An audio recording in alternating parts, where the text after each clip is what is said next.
Halo, Shalom saudara, kembali lagi bertemu dengan saya di lewat media ini. Saudara yang terkasih di dalam Tuhan, saya ingin melanjutkan tentang topik kita yang lalu tentang berpuasa. Saudara, coba kita buka firman Tuhan sebentar di Lukas pasal yang kelima, ayat yang ke-33 sampai 39. Lukas 5 ayat 33 sampai 39. Firman Tuhan berkata begini, saya bacakan ya saudara. Judulnya adalah hal berpuasa. Orang-orang Farisi itu berkata pula kepada Yesus, murid-murid Yohanes sering berpuasa dan sembahyang. Demikian juga murid-murid orang Farisi. Tetapi murid-muridmu makan dan minum. Jawab Yesus kepada mereka, dapatkah sahabat mempelai laki-laki disuruh berpuasa sedang mempelai itu bersama-sama mereka? Tetapi akan datang waktunya apabila mempelai itu diambil dari mereka, pada waktu itulah mereka akan berpuasa. Saudara yang terkasih di dalam Tuhan, orang-orang Farisi mempertanyakan tentang berpuasa itu soal makan dan minum.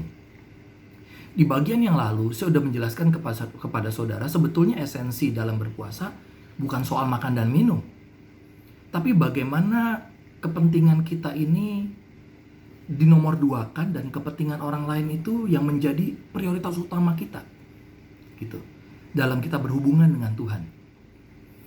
Saudara yang terkasih di dalam Tuhan, dalam berpuasa itu jangan lupa ya bahwa kita memfokuskan hati kita ini kepada Tuhan. Itu sebabnya orang Farisi aja tahu bahwa berpuasa itu harusnya juga ada sembahyang. Bukan berarti berpuasa itu saudara tahan lapar, tahan haus, bukan begitu juga. Tapi saudara juga harus memfokuskan diri saudara berdoa kepada Tuhan. Ya. Tapi bukan soal cuma makan dan minum. Bukan hal yang harus makan dan minum jam sekian apa jam sekian. Sebetulnya itu merupakan lambang komitmen kita aja. Kalau saudara punya komitmen jam sekian apa jam 9, lakukanlah dengan sungguh-sungguh. Tidak ada toleransi di dalamnya. Sebab saudara yang sudah memutuskan sendiri mau kapan saudara berpuasa. Hari apa sampai kapan, berapa hari, atau mulai buka jam berapa, saudara tentukan sendiri untuk hal itu. Kalau kami di Permata, kami ada jamnya, ya, setiap hari Kamis jam 8 malam, setiap hari Rabu jam 8 malam sampai Kamis jam 3 sore. Itu boleh minum. Tapi kembali kalau ada saudara-saudara yang mau lebih dari itu, boleh juga. Mau langsung Rabu sampai Sabtu, boleh, silahkan. Tapi kami punya standar segitu, dan kalau memang ada juga saudara yang memang ada sakit mah atau apa, saudara juga bisa fleksibel, tergantung komitmen saudara seperti apa. Saudara bisa konsultasi dulu ke dokter. Aku karena ada riwayat mah, berarti aku harusnya seperti apa? Silakan tentukan sendiri.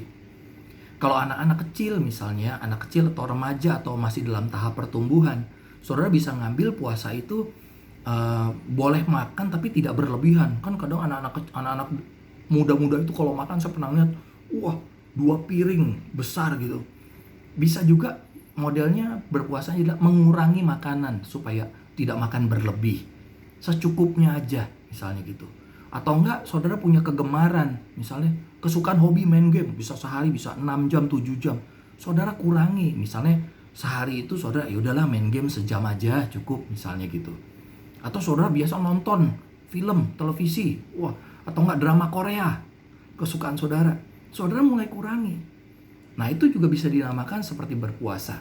Ya, jadi saudara sekali lagi berpuasa ini sebetulnya fleksibel seperti apa, tergantung komitmen saudara. Yang penting fokus hati saudara bukan untuk kepentingan saudara. Sekali lagi saudara, kita berpuasa bukan untuk diri kita loh ya. Kalau kita berpuasa untuk diri kita, gak ada bedanya dengan pesugihan. Saya udah ceritakan di bagian yang lalu juga. Ya, kita berpuasa itu untuk orang lain. Ya, saudara ya. Jadi orang Farisi ini mempertanyakan kepada Tuhan, tapi murid-muridmu kok makan dan minum?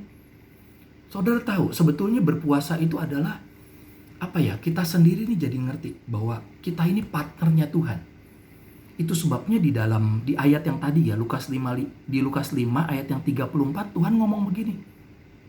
Dapatkah sahabat mempelai laki-laki disuruh berpuasa sedang mempelai itu bersama-sama mereka? Tetapi akan datang waktunya apabila mempelai itu diambil dari mereka, pada waktu itulah mereka akan berpuasa. Saudara, berbicara di sini ya, berbicara sahabat mempelai laki-laki. Ini berbicara bukan hamba loh saudara, tapi sahabat, partner. Nah, kalau saudara buka firman Tuhan ya, di Yohanes 15. Yohanes 15 ayat 13 sampai 16. Saya bacakan ya saudara ya. Yohanes 15 ayat 13 sampai 16. Firman Tuhan berkata begini. Tidak ada kasih yang lebih besar daripada kasih seorang yang memberikan nyawanya untuk sahabat-sahabatnya. Kamu adalah sahabatku, jikalau kamu berbuat apa yang kuperintahkan kepadamu. Aku tidak menyebut kamu lagi hamba, sebab hamba tidak tahu apa yang diperbuat oleh tuannya. Tetapi aku menyebut kamu sahabat, karena aku telah memberitahukan kepada kamu segala sesuatu, Alkitab berkata, yang telah kudengar dari Bapakku. Bukan aku yang memilih kamu, bukan kamu yang memilih aku, tetapi akulah yang memilih kamu. Dan aku telah menetapkan kamu supaya kamu pergi dan menghasilkan buah, dan buahmu itu tetap, supaya apa yang kamu minta kepada Bapa dalam namaku diberikannya kepadamu. Saudara lihat di sini firman ini bahwa Tuhan tidak lagi menyebut kita hamba, tapi kita sahabat. Saudara, hal berpuasa yang dipertanyakan orang Farisi itu hanya sekedar berbicara tentang oh ini boleh, ini tidak. Ini seperti satu liturgi yang harus dikerjakan. Saudara, ini bukan Taurat, tapi ini merupakan seperti satu kerinduan. Berbicara puasa adalah kita mengerti kerinduan hati sahabat kita. Sahabat mempelai laki-laki itu yang Alkitab katakan di sini. Yang tadi dikatakan di Lukas 5 ayat yang ke-35-36 ini. Kita mengerti hatinya karena kenapa? Kita sahabatnya. Kita bukan lagi hamba, kita berkata. Tetapi ini kita sahabat. Sebab kalau hamba itu gak ngerti. Dia gak tahu apa yang dilakukan tuannya. Tapi kalau sahabat, dia bisa menceritakan isi hatinya. Ini loh yang menjadi kerinduanku. Saudara tahu kalau saudara berpuasa, kerinduan Tuhan itu adalah setiap umat Tuhan itu diberkati. Setiap anak-anak Tuhan itu menikmati janji Tuhan. Kenapa kita berpuasa? Sebetulnya karena kita nih ngerti hatinya sahabat kita, Tuhan kita itu. Saudara tahu ya, Tuhan tuh pingin semua orang ini mengenal Tuhan, diselamatkan. Hidupnya itu benar-benar diberkati sesuai dengan rencana Tuhan. Aku tahu rancangan-rancangan apa yang ada padaku mengenai kamu, yaitu rancangan damai sejahtera, bukan rancangan kecelakaan. Rancangan yang memberikan masa depan yang penuh harapan. Itu yang Tuhan pengen berikan.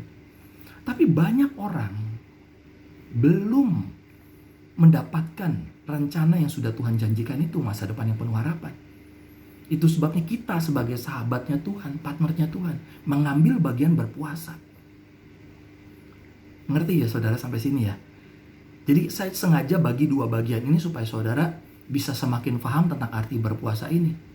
Maka dari itu di sini saya lebih menekankan berpuasa ini adalah saudara mengerti apa yang menjadi hatinya sahabat kita. Siapa itu? Yesus, Tuhan kita. Alkitab berkata, dapatkah sahabat mempelai laki-laki disuruh berpuasa? Sedang mempelai itu bersama-sama mereka. Tetapi akan datang waktunya apabila mempelai itu diambil dari mereka. Pada waktu itulah mereka akan berpuasa. Saat ini, zaman ini, kita ada di bumi ini. Pada waktu itu di perjanjian baru, Tuhan Yesus ada di bumi. Dia berpuasa saudara, sebelum dia masuk di dalam pelayanan. Supaya banyak orang bisa diselamatkan. Menerima janji Tuhan. Meskipun pada faktanya Yesus ditolak saat itu. Sampai Yesus harus mati dan disalibkan. Saat ini giliran kita saudara, di zaman ini kita berpuasa untuk jiwa-jiwa dibawa, ditarik kepada Tuhan. Ditarik, dibawa. Ini loh Tuhan, persembahan untuk Engkau sendiri. Saudara, ini yang menjadi kerinduan Tuhan, supaya banyak jiwa mengecap bahwa betapa baiknya Tuhan itu. Saudara yang terkasih di dalam Tuhan, lihat ya, berpuasa itu kita udah tahu ya, di bagian yang lalu saya juga bilang bahwa berpuasa itu kita berkorban. Kita merelakan diri kita ini, apa yang seharusnya kita terima, kita dapat. Tapi kita relakan, udahlah aku rela gak dapat, tapi istilah ini aku berikan untuk orang itu. Aku pingin orang itu diberkati Tuhan, aku pingin orang itu menerima jamahan Tuhan. Meskipun saudara sedang kekurangan, tapi saudara berani memberi. Memberi apa? Saudara memberi doa, memberi puasa, berpuasa untuk orang itu. Memberikan sesuatu yang saudara punya di tengah saudara kekurangan. Ini loh untuk kamu. Jadi berpuasa itu bukan soal makan dan minum, tapi juga ada action, saudara. Selain saudara berdoa, berpuasa, tapi saudara juga bergerak. Ada actionnya. Kalau kita di Permata, saudara, kita lakukan Permata berbagi berkat. Itu actionnya bahwa kita nih mengasihi. Bagaimana dengan saudara? Saudara juga bisa lakukan hal yang sama. Saudara berdoa, berpuasa, saudara juga bisa berbagi, melakukan seperti itu. Jadi menyatukan diri kita. Seperti apa yang Tuhan sudah lakukan di zaman itu. Dan saat ini bagian kita melakukan. Kalau Tuhan berpuasa pada waktu itu, saat ini giliran kita berpuasa. Dan kita rindu menolong setiap mereka. Menolong mereka yang teraniaya. Saudara, saya jadi ingat lagu begini. Membebaskan hidup yang terbelenggu, memulihkan hati mereka yang terluka, serta mencelikan mata yang buta. Jadikan hidupku alatmu, dipenuhi urapan baru, menyatakan kebesaran kuasamu. Saudara, kita ini jadi alatnya Tuhan. Saudara berpuasa, saudara beda tingkatannya dengan pelayan-pelayan yang biasa. Maaf ya, saya harus ngomong terus terang. Sebab berbicara, kita lanjutin ya saudara, supaya saudara semakin paham deh. Kita lanjutin lagi. Berpuasa itu sebetulnya juga kan ngerti kerinduannya Tuhan. Kalau saudara tahu sebagai sahabat, ya saudara ngerti kerinduan hati sahabat saudara. Nah, saudara lihat ya, tadi di Lukas 5 ayat 36. Saya coba bacakan 36 sampai 38 nih, ya. Saudara akan lebih paham lagi. Ia mengatakan juga suatu perumpamaan kepada mereka. Tidak seorang pun mengoyakkan secarik kain dari baju yang baru untuk menambalkan pada baju yang tua. Jika demikian, yang baru itu juga akan koyak. Dan pada yang tua itu tidak akan cocok kain penambal yang dikoyakkan dari yang baru itu. Demikian juga tidak seorang pun mengisikan anggur yang baru ke dalam kantong kulit yang tua. Karena jika demikian, anggur yang baru itu akan mengoyakkan kantong itu, dan anggur itu akan terbuang dan kantong itu pun hancur. Tetapi anggur yang baru harus disimpan dalam kantong yang baru pula. Saudara ngerti ya, ini berbicara apa sebenarnya? Berbicara tentang kecocokan. Kalau saudara dengan sahabat, tadi Alkitab berkata kita nih sahabatnya Allah. Artinya kita ngerti kerinduannya Tuhan tuh seperti apa. Kita cocok sehati, sepikir, sejiwa. Kita tahu kerinduannya dia seperti ini. Kita lakukan seperti yang dia rindukan. Apa yang dia kehendaki. Sama seperti Yesus, dia melakukan kehendak Bapa. Makanya makananku itu ialah melakukan kehendak Bapa yang mengutus aku. Tuhan Yesus berkata begitu. Kita juga sama. Bagian kita adalah kita berpuasa, melakukan kehendak Dia. Maka dari itu Alkitab juga berkata bahwa apa yang kita minta itu Tuhan akan kasih. Supaya hatimu puas, Alkitab berkata. Supaya apa yang kamu minta kepada Bapa dalam namaku diberikannya kepadamu. Amin, saudara. Ya, kita melakukan ini sesuai dengan kerinduannya. Ya, jadi kita nih sehati, kita cocok dengan Dia. Makanya kita berpuasa. Makanya orang yang berpuasa itu sebetulnya dia memiliki tingkat kedewasaan yang berbeda. Bukan hanya sekedar kenal Tuhan, tapi betul-betul dia itu bisa memahami isi hatinya. Saya berharap sungguh orang Kristen memasuki fase yang seperti ini. Bukan sekedar Kristen, kita tahu Tuhan setiap minggu ke gereja, kita baca Alkitab, dengar firman dari hamba Tuhan. Firmannya bagus ya, wow luar biasa. Bukan begitu. Tapi apakah hati kita ini sejalan dengan kerinduannya? Makanya orang yang berpuasa punya level iman yang berbeda, saya katakan kepada saudara. Ya, saya berharap di kondisi seperti ini, kita justru bisa semakin level iman kita ini ditingkatkan, dibangkitkan. Ya, melebihi daripada kondisi sebelumnya. Amin, saudara. Kita bersyukur loh kondisi seperti ini. Kondisi pandemi, wabah yang ada. Hati kita lebih tertuju kepada Tuhan. Lebih malahan membuktikan bahwa kualitas iman kita kepada Tuhan bukan kualitas iman yang biasa. tapi justru kualitas iman yang teruji. Seperti emas yang diuji terus dipanaskan. Dan segala semua yang kotor semakin dibuang dan semakin dibuang. Amin, saudara. Haleluya, Tuhan Yesus baik ya saudara ya. Saudara lihat di situ tadi. Makanya kalau kita nggak cocok, ya itu bisa koyak. Jadi setiap jahitan ya saudara ya, kalau kain itu tidak cocok ya, dengan kain yang baru dengan kain yang tua ditambal, ini nggak cocok. Ini bisa nanti kain itu yang baru tuh bisa nyusut, yang tua rapuh dan robek lagi. Demikian juga kantong anggur, Alkitab berkata, anggur yang baru nggak bisa ditaruh di kantong anggur yang lama. Kenapa? Rusak. Gitu. Makanya kita perlu sejalan dengan Tuhan, sehati dengan Tuhan. Nah, saudara lihat lagi di ayat yang terakhir, di ayat yang ke-39 ya, di Lukas 5 ayat yang ke-39. Dan tidak seorang pun yang telah minum anggur tua ingin minum anggur yang baru, sebab ia akan berkata, anggur yang tua itu baik. Wow, luar biasa saudara.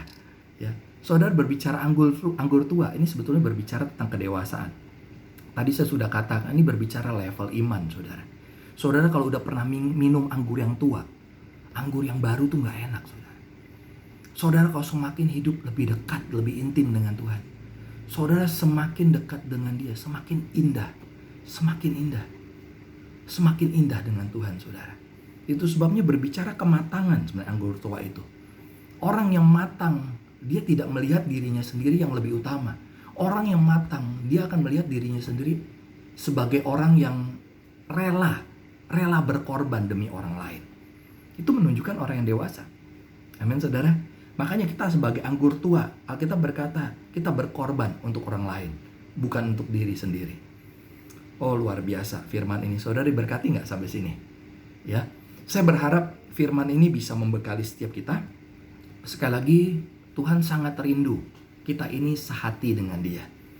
Kita sebagai sahabat mempelai laki-laki, kita berpuasa bukan karena kewajiban disuruh Pak Otu, atau kewajiban gereja karena semua berpuasa setiap hari Rabu jam 8 malam sampai hari Kamis jam 3 sore. Bukan karena kewajiban. Sekali lagi, itu hanya patokan waktu, tapi saudara juga bisa mengambil bagian, bisa lebih dari itu, atau sesuai dengan kemampuan saudara, komitmen saudara. Yang terpenting hati saudara, bukan tertuju kepada dirimu. Amin. Tertuju kepada orang lain. Dan saudara melihat seperti Tuhan melihat tentang orang itu. Kalau saudara sedang ada masalah, sekali lagi saya katakan, bahwa saudara jangan fokus kepada masalah saudara. Fokuslah kepada orang yang lebih berat masalahnya dibanding saudara. Berdoalah, berpuasalah bagi orang itu. Berikanlah apa yang menjadi jatah saudara untuk orang itu.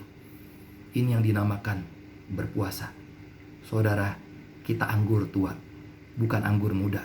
Kita harus berjalan juga seirama, sejalan dengan pemikiran dan hatinya. Amin, saudara. Saya rasa cukup firman Tuhan hari ini ya. Saya bagikan ini kurang lebih udah hampir 20 menit ternyata saya bicara seperti ini. Saya berusaha cepat, tapi saya percaya ya berapapun lah waktunya ini, yang penting saudara bisa paham. Amin, saudara. Tuhan berkati ya saudara ya. Saudara tetap sehat. Semakin hari saudara semakin sehat, semakin kuat. Semakin hari juga saudara semakin dalam dengan Tuhan. Semakin banyak bergaul dengan Tuhan. Ingat ya saudara, kita berjalan bukan semakin kita berjalan makin tinggi, enggak. Tapi kita berjalan bukan semakin turun, tidak. Tapi semakin dalam. Semakin dalam. Saudara kalau mau menangkap ikan-ikan yang besar, saudara harus masuk ke tempat yang lebih dalam. Amin, saudara. Masuk ke tempat yang lebih dalam bersama dengan Tuhan. Supaya ada sesuatu di mana Tuhan berbicara hal-hal yang rahasia yang orang lain tidak dibicarakan. Itu hanya bisa diberikan kepada orang-orang yang sungguh-sungguh dekat dengan Dia. Berpuasalah. Sebab berpuasa bukan berguna bagi orang yang saudara doakan, tapi sebetulnya berpuasa berguna bagi diri kita sendiri yang melakukan apa yang Tuhan perintahkan. Karena kita begitu mengasihi Tuhan.